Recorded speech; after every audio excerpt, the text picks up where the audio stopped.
Open your eyes, and you'll see how precious life is. Yet it can sometimes break you down, and a fresh heart is all you need to have. Are you looking for new adventures amid these challenging times? And Lake Como region is the breath of fresh air that will revive your spirit. Connect with the pristine nature and breathtaking vistas that have been inspiring people since the Romans first settled here in the 1st century before Christ. Enjoy Lake Como wonderful villas and villages with a ride boat you'll never forget. Lake Como region's essence combines a rich natural heritage with an astonishing cultural one.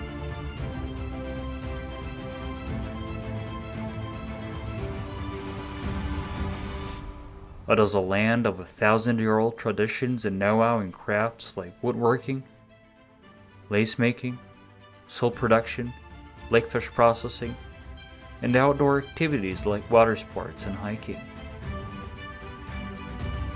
Traditions here have been carried on for centuries with care and devotion by wise and skilled artisans and entrepreneurs.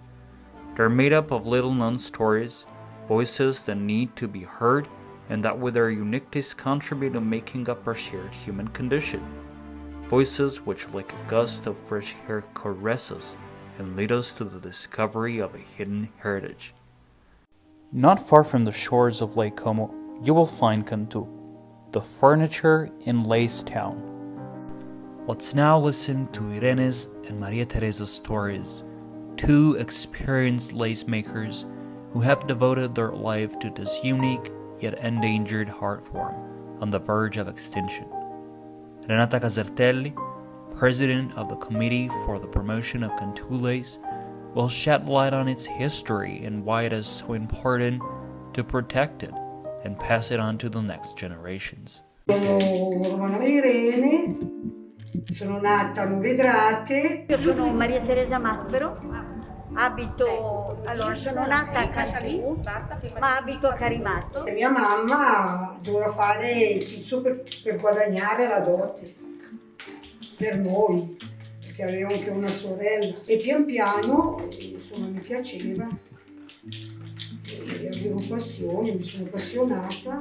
All'inizio si facevano lavori semplici, stando a casa mi sono adattata, mi sono più perfezionata sul pizzo. Lo faccio per passione perché mi piace il lavoro e vado sempre a scegliere lavori anche particolari perché sono portata anche a risolverli, quei lavori lì complicati, capito?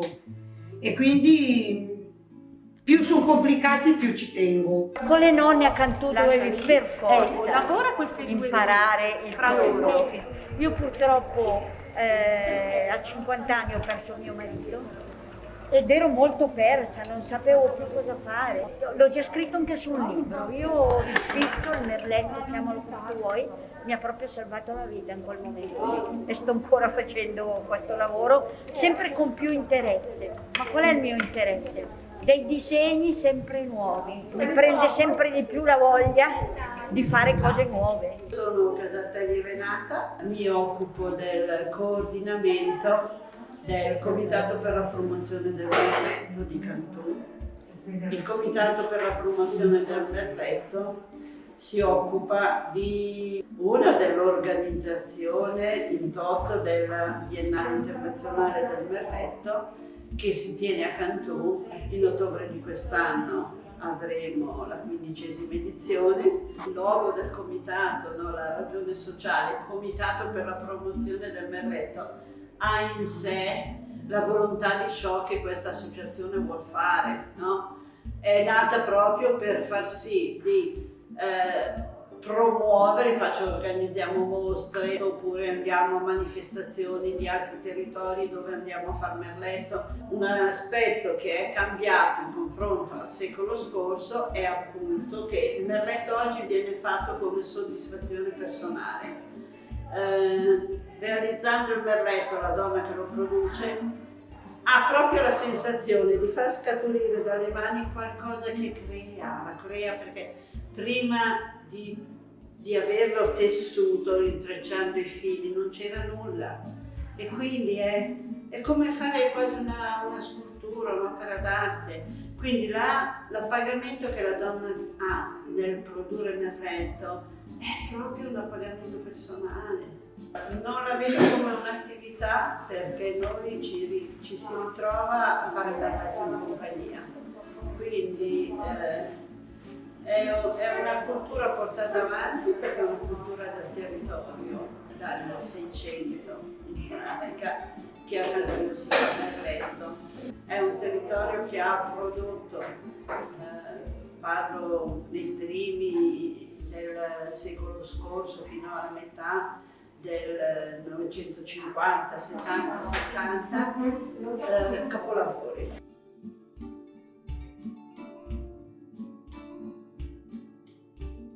Forse oggi è già più difficile di poter utilizzare questo termine, perché con il cambiare della società anche la realizzazione dei merletti ha preso, diciamo, un aspetto diverso. Nel secolo scorso c'era l'abitudine di fare pezzi per corredi molto importanti. Sono cambiati quelli che sono gli status symbol della società. Oggi avere un corredo fatto tutto a pizzo di contù certamente non ha la stessa importanza come status symbol di quella che poteva avere negli anni 50, negli anni 40 del secolo scorso. Se i giovani non si avvicineranno a voler imparare questa arte nel giro di una trentina d'anni la perderemo, perché non ci sarà possibilità di tramandarla. La cultura del merletto è fatta